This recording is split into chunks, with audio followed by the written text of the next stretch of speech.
Okay. Good evening, everyone. I am Ayush, your host for today's event. It's great to see you all, and I welcome you all. And our judge for today, Dipesh sir, he used to be a deputy secretary for Kanha House. So I believe you all have been preparing rigorously for this, and I'm sure we are in for some engaging and thought-provoking ideas today. Before we begin, let me quickly walk you through some rules. Just a second, there is some glitch.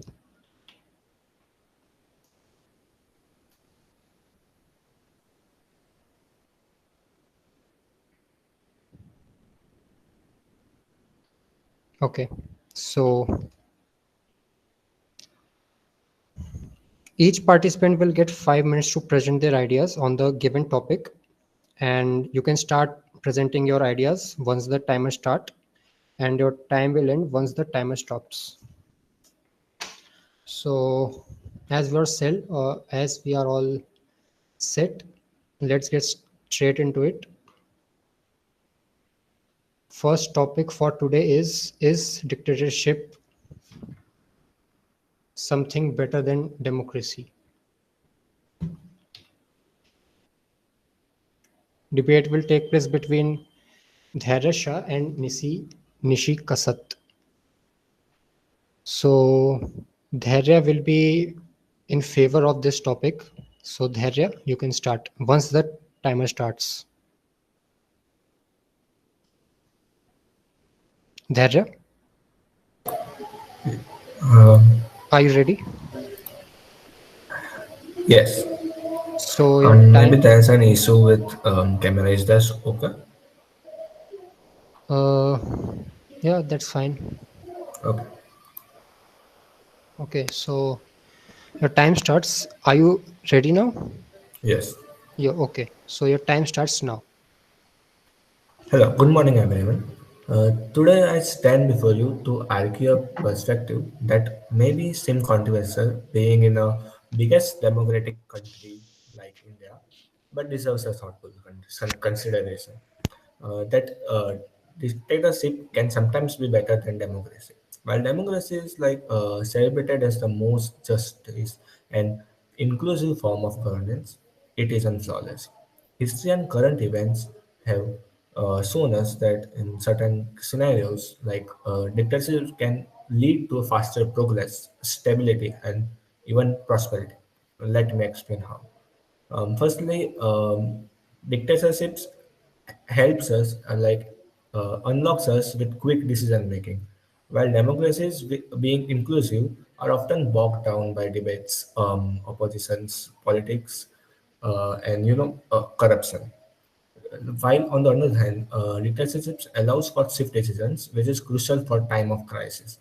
Like we can take China for an instance. During COVID-19, the government imposed very strict lockdowns, and uh, it helped it stabilize the emergency very quickly.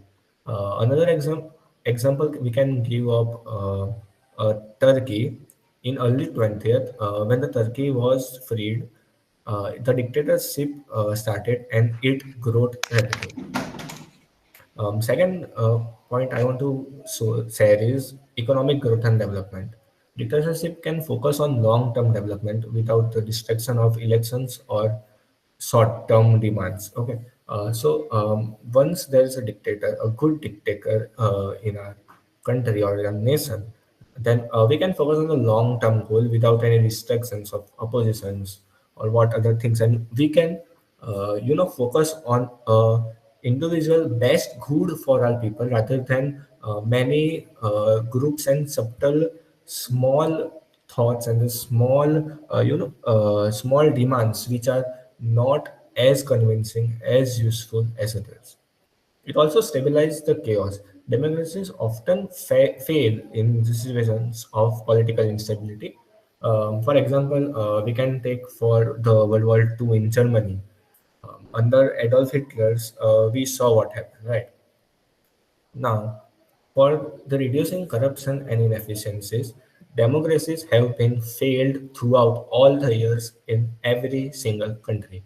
While in dictatorships, when the power is centralized, it can effectively root out the corruption and ensure the efficiencies. Now, when I talk about the visions, the democracies they have a very conflicting ideologies, and changing governments often delays the long-term plans. While in dictatorships, we only have a single person to progress the nation. So in that way, we have a cohesive vision for the nation. Okay. So in conclusion, I like to say that while being in a democratic country, I think yes, it is an ideal in many situations, but it's not the one size fits for all solution. History and real world examples have always shown that dictatorship, when led by a very good leader and a visionary leader, when put on the top, is way better than a group of good peoples put on top, because it's very hard to find a group of good peoples nowadays. We don't have the same type of oppositions like we had in the time of Bajpayee. Okay, so let's open up our mind and let's be open minded, and let's think more about what can be good for a country, what can be good for our nation, and for anyone. What dictatorship can offer solution that democracies struggle to deliver. Thank you. That was Dharya. So, well structured arguments. So, let's hear what the opposite side has to say. Hmm. Okay. So, Nishik Kasat. Yep. Hello. Hey. Okay. So, Should I start? just a second. You are Okay. ready? Yep. Yep. Okay. So, your time starts now. Okay. Greetings, everyone. Nishi this side, and my topic is dictatorship sometimes better than democracy, and I'm going to be speaking against it. So I strongly oppose the idea that dictatorship can ever be better than democracy. While some argue that dictatorship ensures stability and fast decision making, as my opponent just said, history shows that it leads to oppression, corruption, and long-term instability. Democracy, despite its flaws, remains the best system because it guarantees freedom, uh, sustainable growth as well, and accountability. Dictatorship leads to major level of operation because it kind of silences the opposition and suppresses freedom and violates human rights as well. Hitler's Nazi regime or Stalin's USSR and even North Korea's situation due to Kim Jong all shows how absolute power results in mass killing, forced labors, and even media censorship. In contrast, democracies protect rights and allow free speech. Countries like India, Germany, US ensure that citizens have a voice which prevents leaders from becoming tyrannical. Corruption thrives in dictatorship. Like as the name suggests, without checks and balances, dictators misuse power for personal gains. Robert Mugabe from Zimbabwe destroyed the economy while hoarding wealth.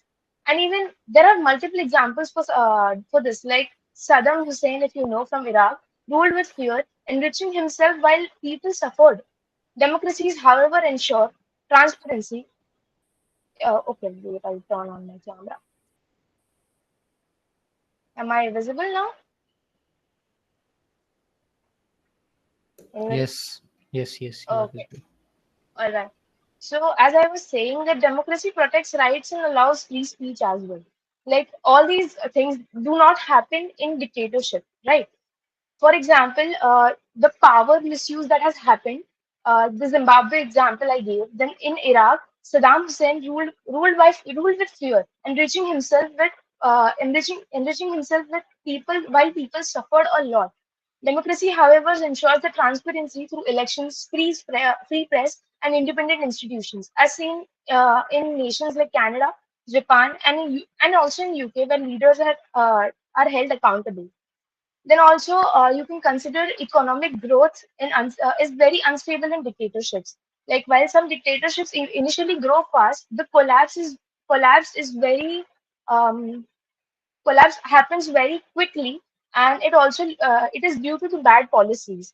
The USSR command economy grew but later collapsed under inefficiency, and we have also seen this Venezuela as well. And in Venezuela, like there was shortage, and a lot of stuff happened there as well. And democracy, if you see on the other hand, it fosters innovation and also long-term stability, because the Germany and South Korea, these three countries have thriving economies because the system allows investment and competition and adaptability. And lastly, I would say that democracy respects the will of people. Like as Dhaira gave the example of China, there were like not every decision is not all the people are always in support of every decision, so it gives everybody a right to speak, which only happens in democracy. In dictatorship that does not happen. We have seen in the case of Hitler as well that people who were trying to stand up against him were instantly killed. That's why the mass killing had happened. And like people who aren't supportive to their visions are considered, um, you can say they are considered very low, and they have to suffer a lot because of all this. So that's why, in conclusion, I'd like to say that dictatorship may offer short-term stability as well, but it also leads to a load of operation, corruption, and economic failure. And democracy, with its accountability and freedom, remains the best system for long-term peace and prosperity, which we have seen past more than 75 years now, that we have seen it in India also. Like because of democracy, our country is much more better than compared to other countries, that are following the dictatorship. So I feel a nation would not progress if um, the main government is instead of democracy, there's dictatorship. Thank you. Thank you, Nishi, for presenting your points. So now that we had both sides presented present their arguments, it's time for rebuttals. So who would like to go first? Any questions from the opponents? Yeah. Can we start? Okay, Yeah. like, can I start? Or like it's Okay. a You rule would to like the to? audience? Okay. Okay. You can start. So can we have the timer for rebuttal? Yeah. Pause it Okay. for a while. Okay. Okay. Just a second. So you will be countering Nishi points. So you can start now. Okay. Nisa, you talked about the corruption, that the dictatorship is the sole cause of the corruption that leads the major corruption. Then, how do you feel that democracy is different from giving the same level of corruption? Okay, so because I don't feel that democracy is any better for the corruption thriving. Okay, I get your point. Basically, see, if you're comparing the corruption, you'll understand the fact that the corruption that's occurring in dictatorship and the corruption that is occurring in democracy, they are on different levels at this point. Because see, at the end, when you see corruption happening in democracy, right, people are able to stand up against it. Like back then when the 2000 notes and 500 notes thing happened, we were able to control much of the corruption and all the black money and stuff because it was a democracy. You can't do that in dictatorship. Okay, so you think that the changing of notes was a democratic, a bill passed by democracy, or was a decision by one person, and a planned structure, a secret structure, which was successful just cause it wasn't taken as a bill. Okay, and the other point that you gave, that we are able to go against it, then I have many arguments against that, many examples that where we have failed, that even if we argue against them, even we protest against them, then nothing changed. Pune car incident, rape cases, the richer the people, the freer they get. There's no change in corruption. Okay, I feel that corruption in the dictatorship is not like of the democracy, because in the democracy you get the corruption with the amount of money you have, then you control the whole system in the corruption. While in dictatorship, the corruption is more about you suppressing others. No, actually, you cannot say that, in dictatorship the entire corruption is just because of suppression. In dictatorship, there's only one person who has all the power. In democracy, there is a group of people which are elected by us at the end. So they are our representatives, and they are providing different perspectives to everything. So instead of just one person giving their point of views, it is a lot of people giving their point of views and finding out what the best case solution. But during that process, the main thing that happened is delayed for years and years. Nirbhaya case, you can take an example.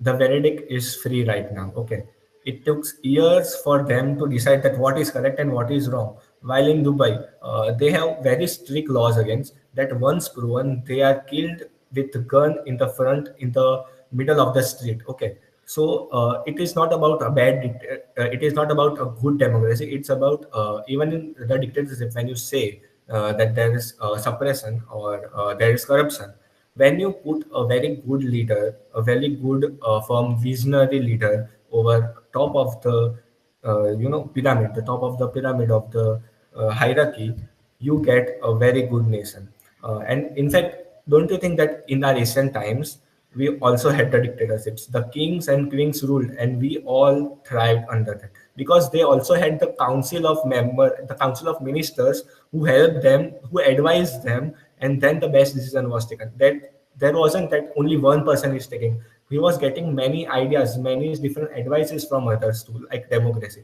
But in democracy, there's many different positions, many different statements and arguments going on every now and then the main verdict is delayed and sometimes neglected.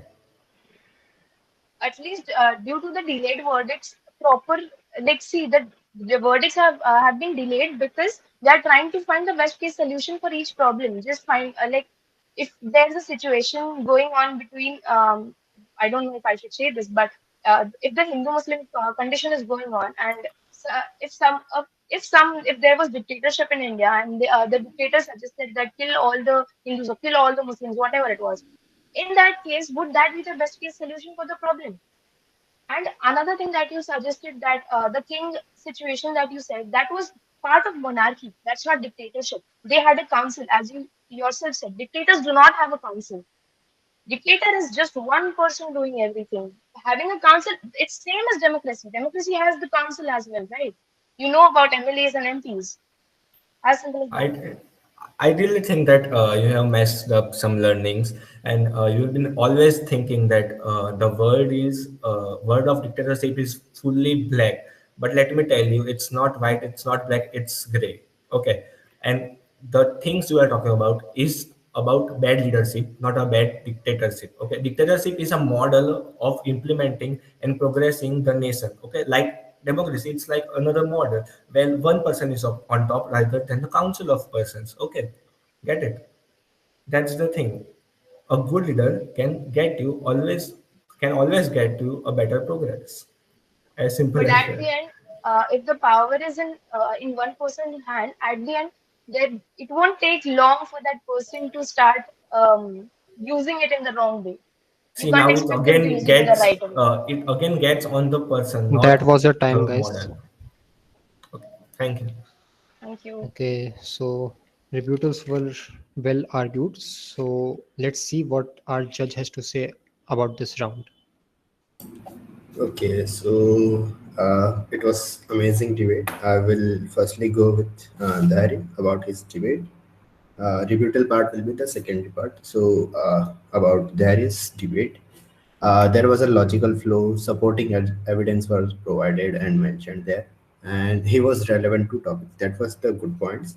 Also, yeah, he has like a good confidence in delivering this content and argument, but he can be improved in that part. Like as his camera was not on, so I can't judge on his body language and other stuff. So can improve in the confidence level, and like in voice modulation, that he can change his pitch or pace of his words in the debate. And about the time management, it was pretty good. Rebuttal, valid facts was provided, and the example was of this ancient history was actually very good. And about Nishi, okay, again, very relevant points: logical flow, good supporting evidence, uh, good body language. Okay, in body language, one part can be improved, that the movement of the eye. If you focus your eye, like it's not like always to focus eye on the same object, but it's always good to have a controlled movement of your eyes while giving your speech or arguments or content. Okay, so can improve in that part. Okay, good points were provided. Voice modulation was actually good. Good closing when he was closing the his debate, and time management was absolutely good. Rebuttal was actually very much good. Like nice defend on that ancient part, like differentiating about the monarchy and the dictatorship.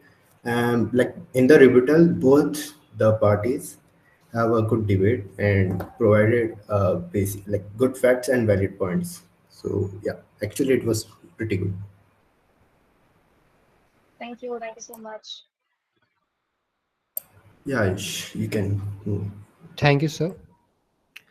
So we have completed first round of the debate. Just a second.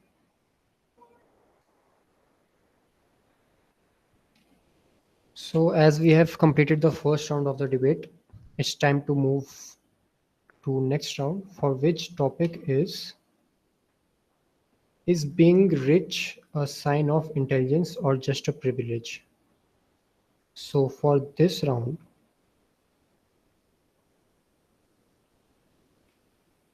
Nishik Kasat will be in favor of this and Anam Mitra will be opposing this point. Okay. So Nishi, would you like to continue, Yep, yep, sure. or we can shift this round to some I mean the next round. No, actually, it would be same only. It would be like there was also in the last part. So okay, I'll continue. No worries. Okay. Yeah, but another suggestion would be, since I think Dharia is in the opposition for the next motion, I think he'll have a bit of a break. So if it's possible, I'd like to start with the other round first. So what do you say? Should we shift or not? Yes, works for me. Okay, Nishi, we can't argue with that. You can start with this if you're okay. Okay, if Nish. Okay. So Nishi, are you ready? Yeah, yeah. I'm so sorry for this, but I It's had fine. to. Okay, it's fine. Okay. So can we have the timer?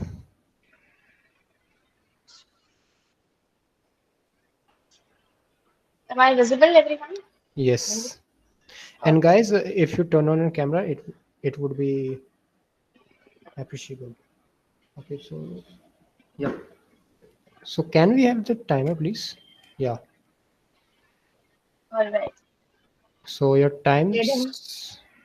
Mhm. Yep. So your time starts now. Okay. So I'm back. Nishi this side. My topic is going to be being rich is not simply a matter of privilege. It is a sign of intelligence, and I'm going to be in favor of it. So, while privilege might provide some advantages, true financial success comes from intelligence, strategic thinking, and ability to capitalize on the opportunities. Privilege means being born rich, but intelligence is what decides if you die rich. Wealth does not just fall in people's laps, it requires smart decision making, financial literacy, and the ability to innovate as well. Look at self made billionaires like Elon Musk, Jeff Bezos, and Warren Buffett. Like these individuals did not inherit their success from anybody. Like their parents weren't rich, or they did not have the um, It was not hereditary for them, but it was created through intelligence, problem solving, and perseverance. So even those who are born into privilege, I feel they must be intelligent to maintain, grow, and grow their wealth basically. So statistics have shown that 70% of the wealthy families lose their fortune by the second generation, and 90% by the third. So this proves that simply having privilege is not enough. Intelligence is like very much required to sustain and expand their wealth. I feel adaptability and innovative matters more than privilege. So, like Steve Jobs, the son of a working class couple, revolutionized the tech industry.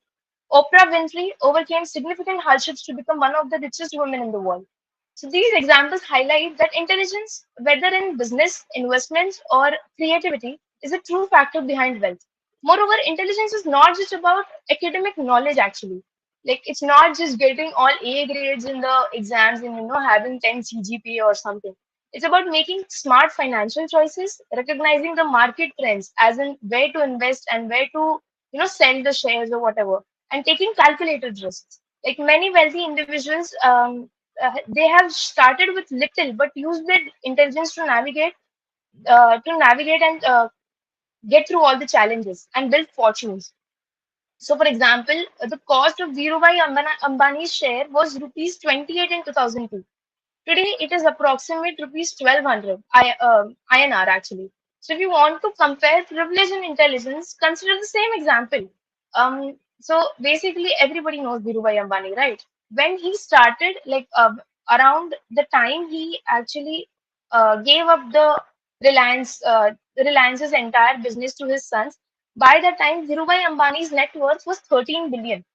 $13 billion actually. And later, when both of his sons took the control of different areas of the same empire, tell me why Mukesh Ambani's net worth today is 103 billions and Anil Ambani's net worth is like it remains at 2.5 billion. Like if it was about privilege, shouldn't Anil Ambani be he should also be above his own father, right? But you can compare their educations as well. Both Anil Ambani and Mukesh Ambani have completed their MBAs from amazing colleges. Yet, why exactly is there a difference? Is it their intelligence or is it the privilege? So another example that I would take is Elon Musk from Tesla, Phil Knight from Nike. They both of them came from very poor backgrounds themselves, and yet they educated themselves in the best possible way, and look where they are today. So overall, I would like to say that privilege can offer a head start, no doubt. I wouldn't disagree to that ever. But it is intelligence that determines who truly becomes rich and stays rich. It's just about having 100 million right now, and then tomorrow you do not have that amount of money. That shows how intelligent you were in managing your own resources. So the ability to think critically, seize opportunities, and innovate what successful individuals are, it sets it sets them apart. And wealth is not just a matter of luck or inheritance. Basically, it is a reflection of intelligence, efforts, and strategic thinking. Thank you.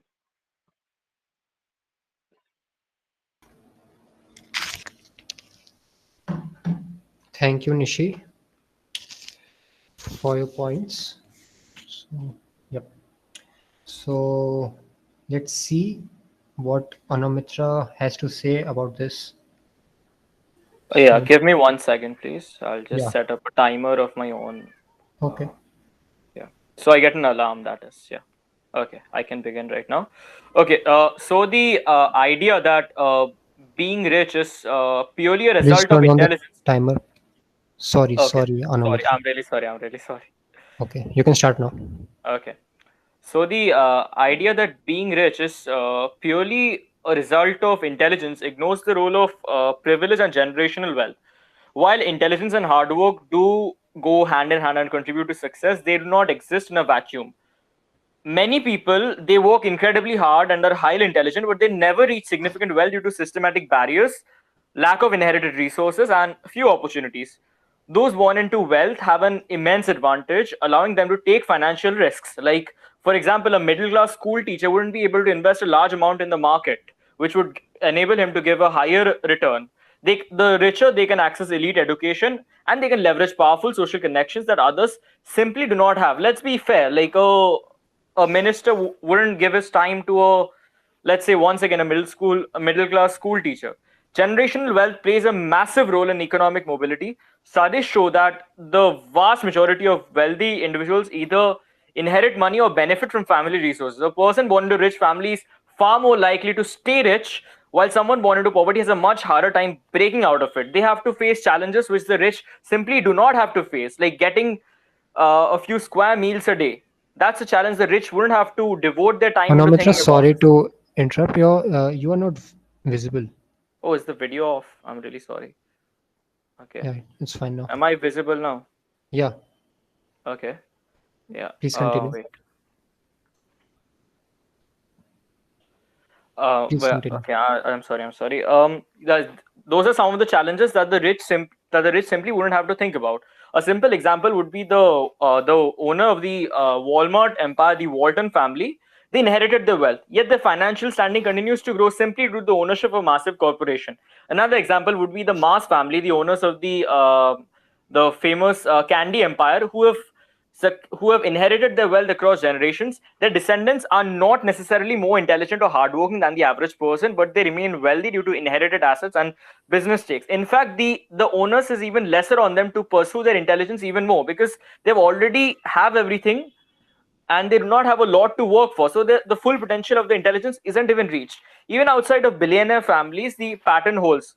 Like, let's say Donald Trump, he famously received at least hundreds of millions from his father, despite claiming to be self-made. His financial empire was built on inherited wealth, connections, and the ability to take risks without the risk of going destitute, that is, without any real consequence.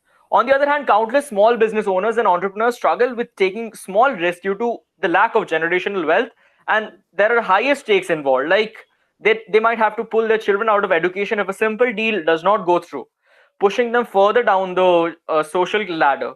The racial wealth gap would also illustrate how generation privilege compounds over time. In fact, it serves as a successful model as to how privilege is an important factor in terms of in terms of being rich, and it has little to do with intelligence. Due to historical injustices like, let's say, slavery, casteism, blacks and Hispanics in the US, lower castes in India, they have significantly less generational wealth than white families or upper caste families. White families are far more likely to inherit property and, stocks, trust funds, family businesses, giving them a financial cushion that allows for long-term wealth accumulation. That is not a matter of intelligence, but simply a matter of historical advantage. The education system further reinforces privilege. Wealthy families, they can afford to send their children to elite schools, while poor families, like especially in the case of India, they would have to send their children to substandard government schools, giving them less access to better teachers, more resources. It is no surprise that many CEOs, politicians, and industry leaders come from privileged backgrounds. Intelligence is distributed evenly across populations, but opportunities are not. My opponent cited examples where of certain billionaire families, but the fact remains that these people, they had access, even if they weren't able to get into an elite institution on their own accord, they had the ability to buy their way into a better university. In Ivy League universities in the US, there is something called legacy. So children of students who had already studied there, they were able to get access to those universities without passing the same criteria as poorer students. While intelligence and hard work do matter, they're not enough to overcome systematic inequality. The richest people today were overwhelmingly born into advantage, and unless drastic system changes occur, this vicious cycle will continue. Thank you. Thank you, Anamitra, for putting forth your arguments. So now that we have set the stage with strong arguments, who would like to go first for rebuttals? No, if it's okay, I'd like to go first. Okay, so can we have timer for rebuttals, please? Is my opponent ready? She seems to have a Yeah, bit of. Nishi? Yep, I'm ready. Okay. Yeah, so please turn on your camera. Yes. So, Anamitra, you can start now.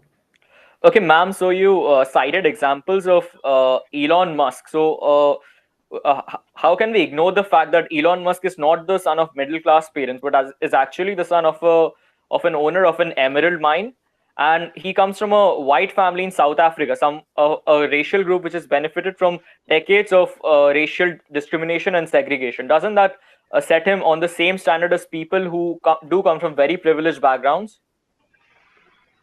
No, at the end, see, you would get admission in the best particular colleges if that's your point. But at the end, how you come out of that university, how you shape yourself is your own thing, right? Like you might be a student of Harvard, but at the end, if you're not able to achieve a certain CG, what would be your level? You could Ma'am, be there from are, the lowest university, yet you can you can land a job in Google. That's all dependent on your skills and not just what money your father has. ma'am, absolutely. But we are ignoring one important fact that these people who come from privileged backgrounds, they don't have to worry about basic things like let's say a student from a poorer background in the same university that they have to devote time to working part-time jobs, they have to worry about sending money back home. These are things that the children from richer families wouldn't even have to think about. So doesn't that give them an unfair advantage? So in the race to, let's say, becoming rich. No doubt, I never disagreed about the fact that privilege was not an important point for being rich. It it is. I would say around 15 to 20% of it would be true. But if you are not intelligent enough to keep everything, keep the flow going, I don't think it would be able to sustain. Like the money in your hand won't sustain if you are not intelligent enough in how to use it. Ma'am, but that point is defeated by the mere existence of billionaire families. Like, let's say the Rothschild would be an example. They have been in charge of so much wealth for generations. So, is it really possible that every generation of such a family is intelligent to a certain level? Every generation has the ability uh, to successfully multiply that wealth, but the wealth still remains in those families, right? So it so it the so the privilege, it ensures being rich. There are privileges which give you a shortcut to the path of becoming rich, like very basic things like coming from a family with a stable job. It doesn't necessarily have to be children of rich parents, but even if you do not have to worry about fending on your own, then you essentially have a shortcut to working on your let's say leveraging your intelligence to a path of richness. Very true. I would not disagree to that, no doubt. Uh, Basically, see, intelligence is also something that is inherited if you go to see. But as I said in my counterpart, that 70% of like this is according to the statistics that 70% of the wealth of a wealthy family, it lasts only till the second generation, and 90% of it lasts in the third generation. After that, it collapses. Like how wealthy do you have to be able to sustain your seven generations? At the end, it's gonna be ending at some point, and it needs to be handled well, which would not be happening if the person who is handling it is not intelligent enough. And by intelligence, I do not mean, as I said earlier as well, by intelligence, I do not mean academically smart. I mean street smart, who knows how to use it and not where to, how much amount. It's basically, as I said about shares or, investments, all these things are dependent on smartness and, following the trends. Basically, how having a good vision is what street smartness provides you. Basically, you understand that okay, if I particularly invest in this particular thing, this particular share is going to grow or go down, whatever is seen is. According to that, you predict what to do. So I don't think that would come directly because you are a rich brat or something. You need basic intelligence for that. Ma'am, basic intelligence is needed for anything in the world, but I just like to get back to the first thing you mentioned in your rebuttal. Like you mentioned that even intelligence is hereditary. So don't the richer, they have a privilege to ensure that they can marry more. They have the privilege to hang out in circles with a higher intelligence. So doesn't that essentially keep the privilege within themselves and make the rich a very exclusive club for people with just privileges? So, and let's say someone is intelligent from a lower family background, they wouldn't be able to rise up the social ladder just because they don't have access to those social circles. So, doesn't that basically reinforce the point that being rich is just a sign of privilege? And you can't simply argue that every, like, being intelligence is hereditary, but there are exceptions to that. Like, not every heir to a intelligent person is intelligent. So we cannot basically Exactly. base our arguments on the fact that every time there's a rich person, their heir was someone intelligent, but the heir still remains rich. Their grandson still remains rich. There are examples: the Rothschild, the Mars family, the owners of Walmart. Let's say even Elon Musk, the son of a owner of a emerald mine in South Africa, someone who comes from apartheid South Africa. So doesn't that basically reinforce my points? As you pointed it out yourself, that not always intelligence has been heredited from their parents, right? So basically, I would That like to conclude was your that. time, guys. Okay, thank you. Okay. So, Dipesh sir, Okay. Again about the debate. Let's go first with Anamrita. So he absolutely maintained the pace, but I think it was at some time it was a bit faster. You can maintain your pace at certain points. Okay. And about other things, body language, your relevant to the topic, clarity, you have provided each and every evidence. Voice modulation was good. Rebuttal was excellent for you. Time management was good. The closing was good about Nishi. So as again, it was absolutely fine. This time the closing can be the better, and yeah, the closing can be better, but yeah, that can be improved. About the rebuttal, it was good for both. There were some certain areas where the rebuttal was a bit right and left, but it's fine. That can be improved. So yeah, that's it. Thank you. Yeah. thank you, sir. Yes, Ananya.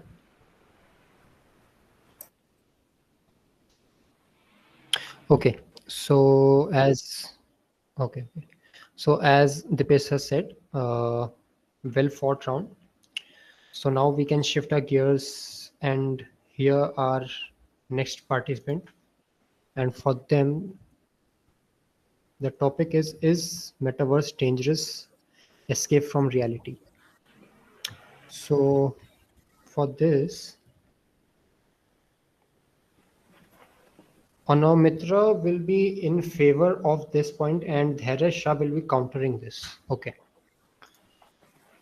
So Anamitra, are you ready or you want to take a little bit of break? I am ready. If my opponent is okay with it, I can go right now. Dheeraj, Yes, yes.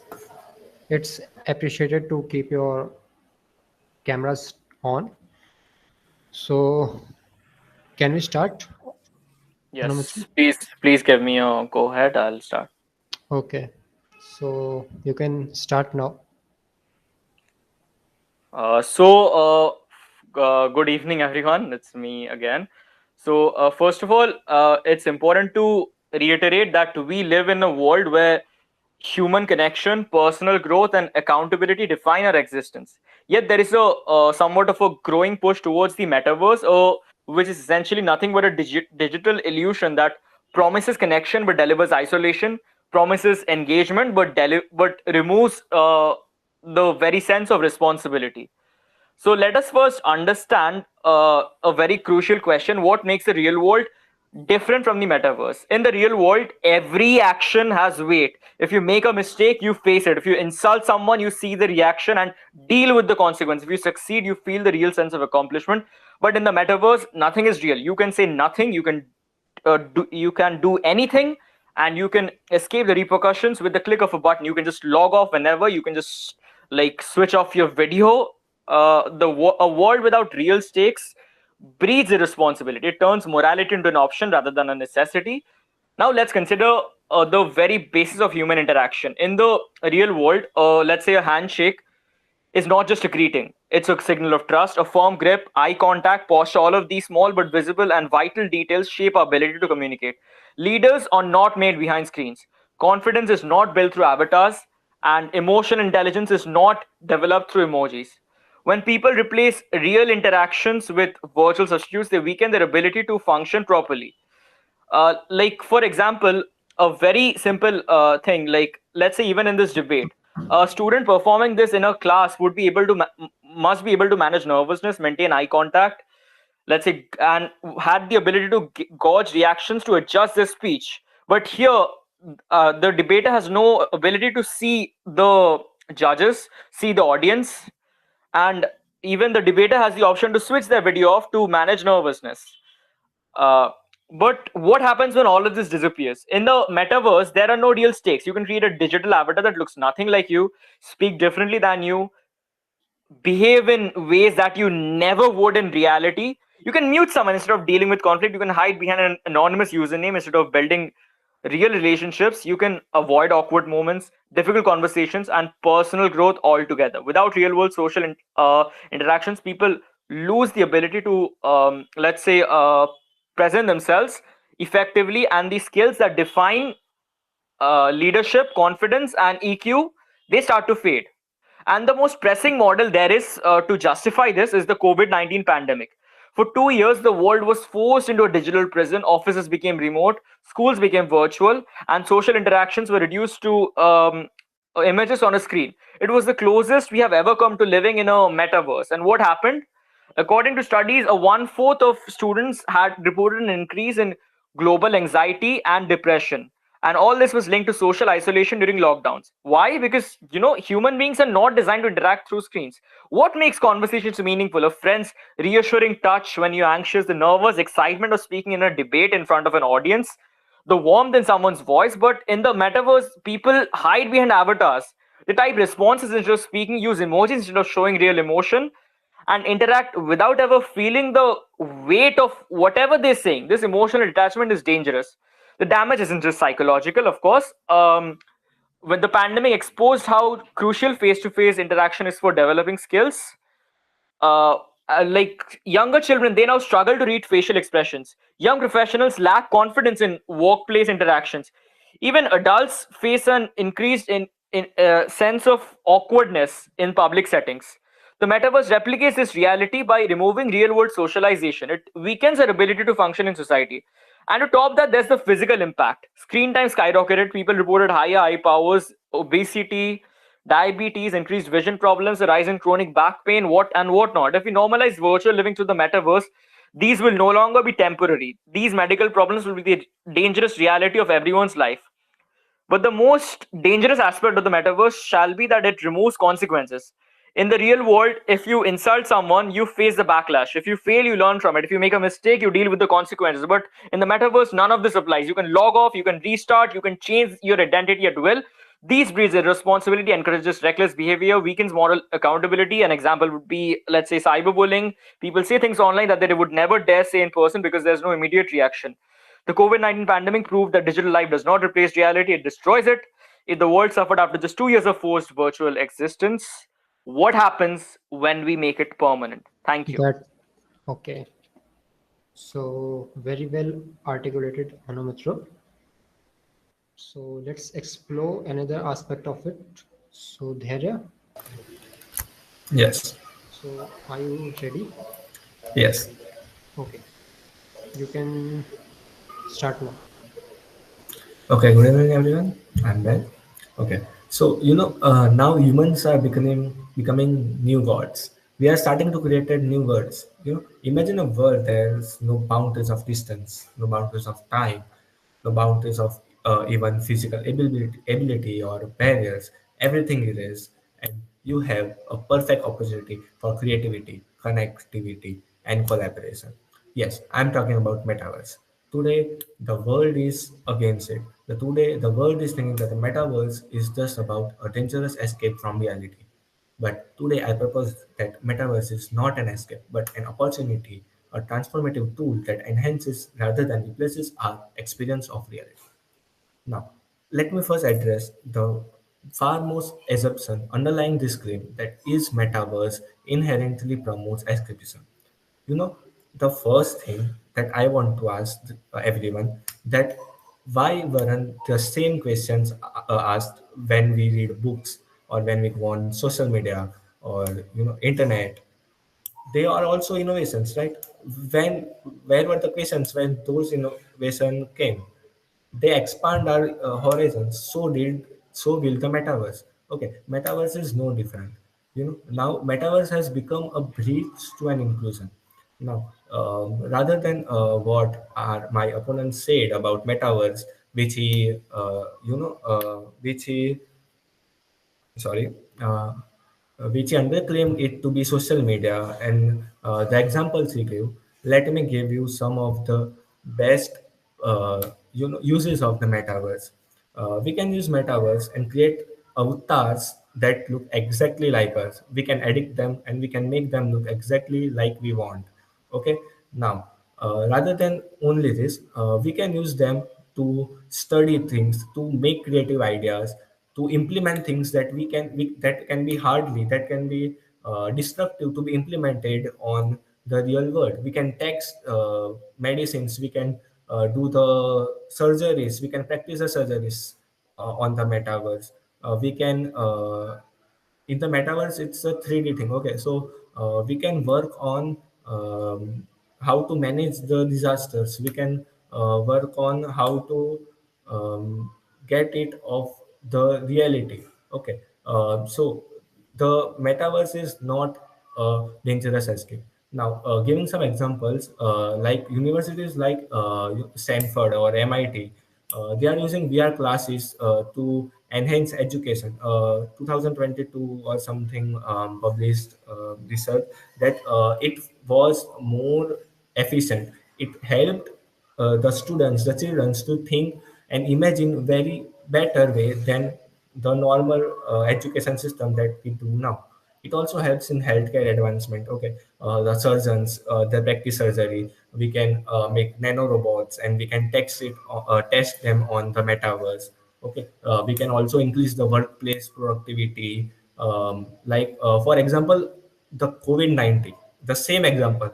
Imagine if metaverse existed during COVID-19.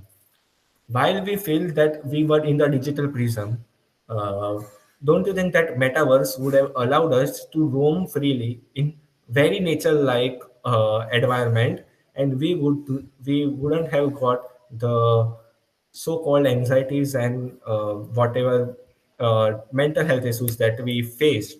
Okay, it could help us to get more fresh.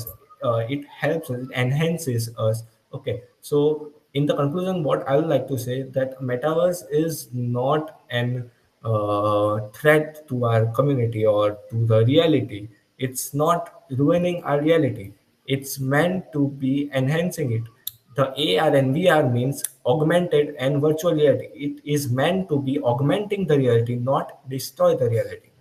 Thank you. Thank you, Dharya, for putting forth your points. Now, as we have heard from both the sides, let's see if let's see if they hold up under scrutiny. So, are we guys ready for rebuttal round? Yeah, yeah. Yeah. Okay. So, who's who would like to go first? Any Hmm. questions? I can I'd like. start. Okay, yeah, Okay. sure. Okay. So you can go ahead. It's Okay. fine. Dharya, Yeah, we can start. Yes. you are going. Okay. So, you can start now. Okay. Animita, you said that in reality, every action has reaction. Don't you think that supports the metaverse more? That you can practice what actions give you what reaction. You can practice what can you do to reduce the global warming, or what can you do that reduces the disasters on the virtual reality, so that you don't repeat those mistakes that you do on the virtual reality to the reality and break it more.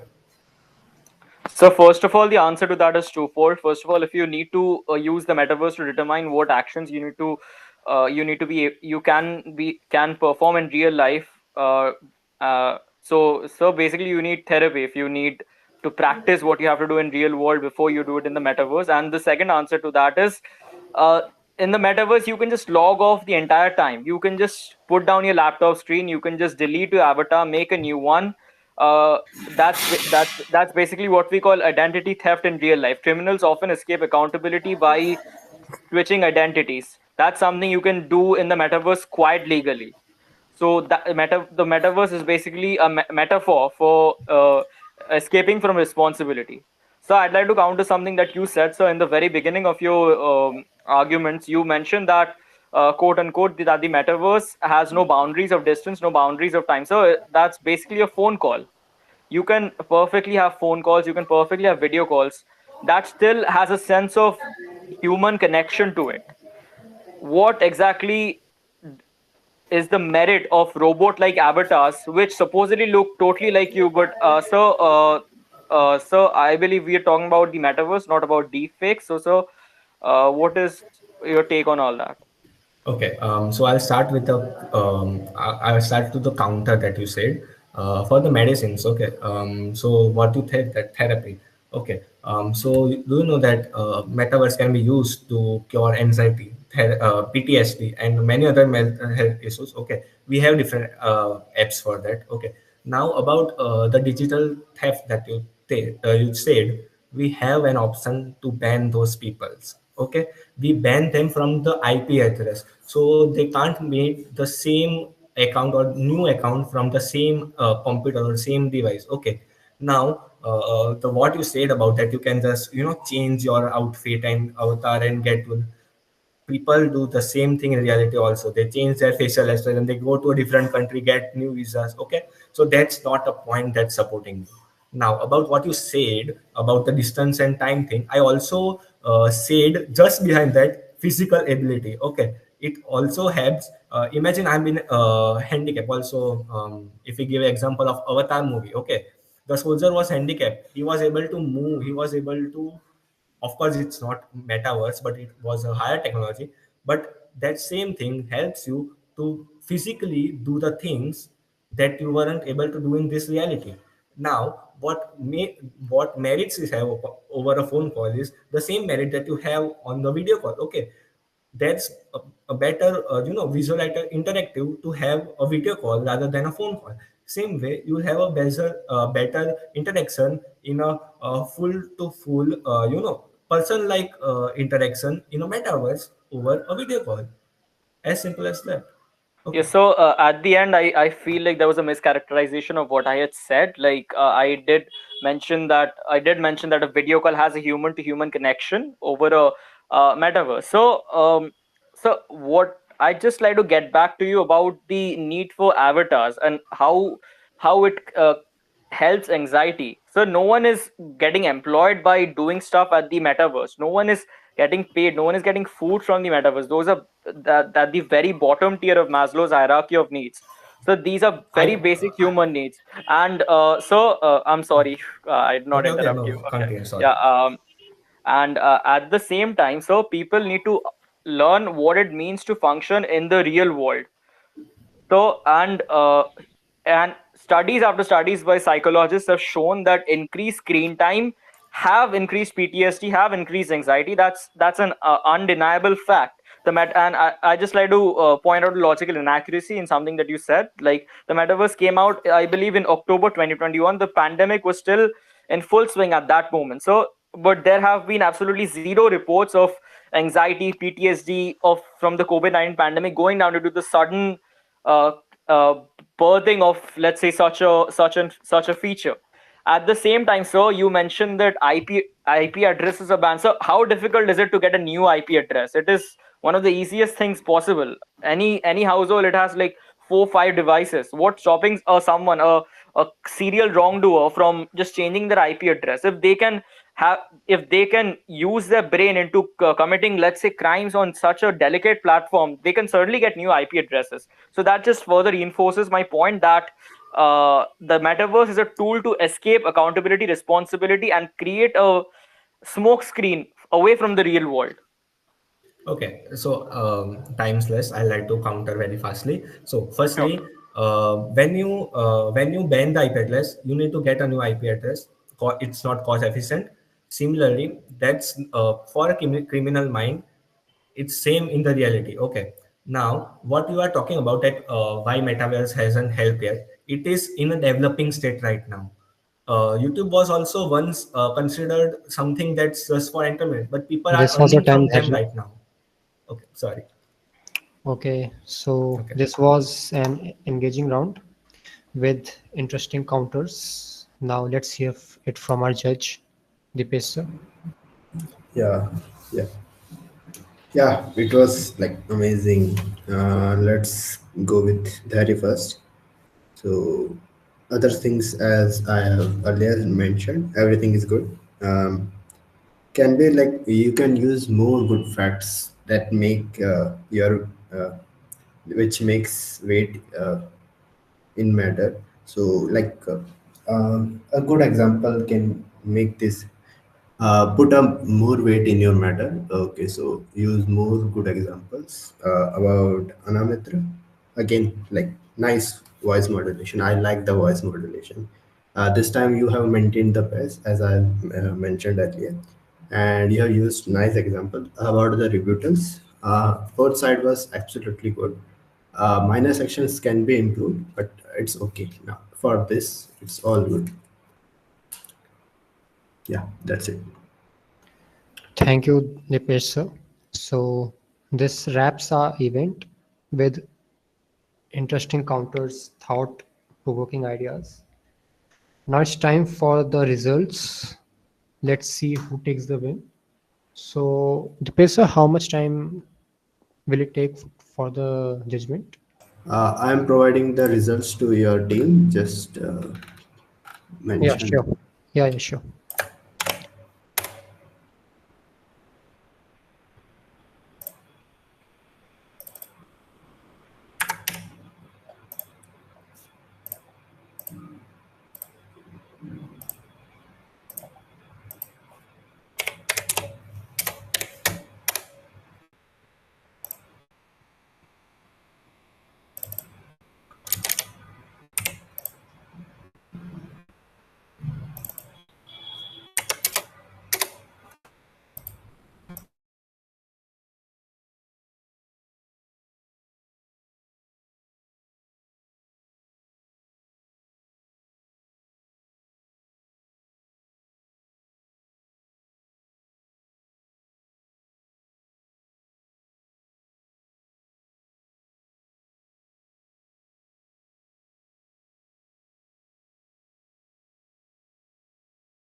Yeah, I have provided the results and to the participants. Like, actually, you are very good at the debate. You should represent this house to MUN in the debate competitions. So, I will suggest you to participate in MUN behalf of the houses or make your team.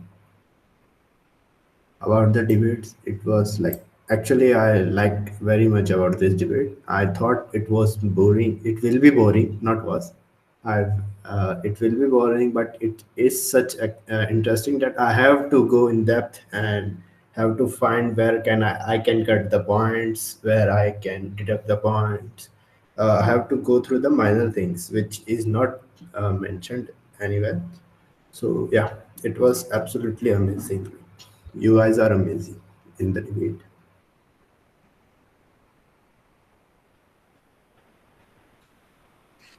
Okay, so I think Nishi is not here. Yeah, I think he left for the dinner as she is mentioned.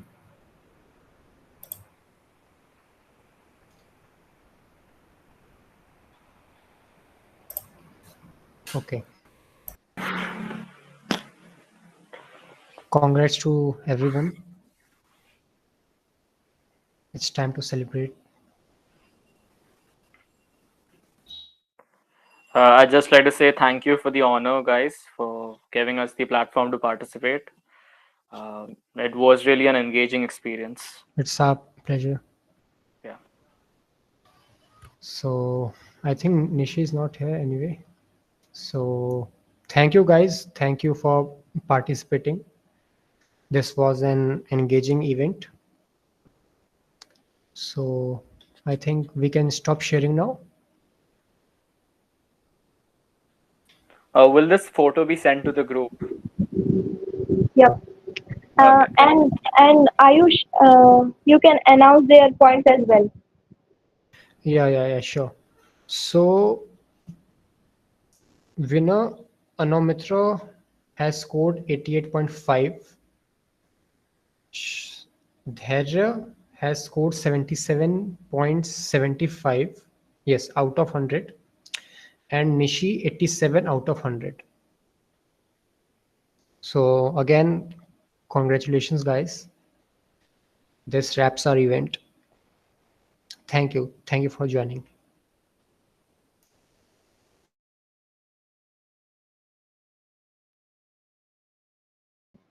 Thank you, everyone.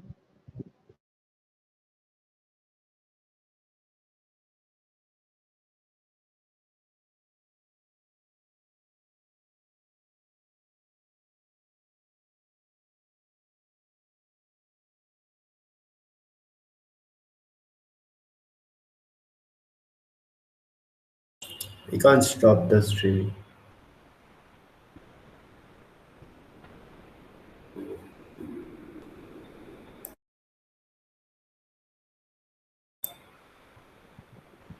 Okay. I am in another meeting अभी तो मैं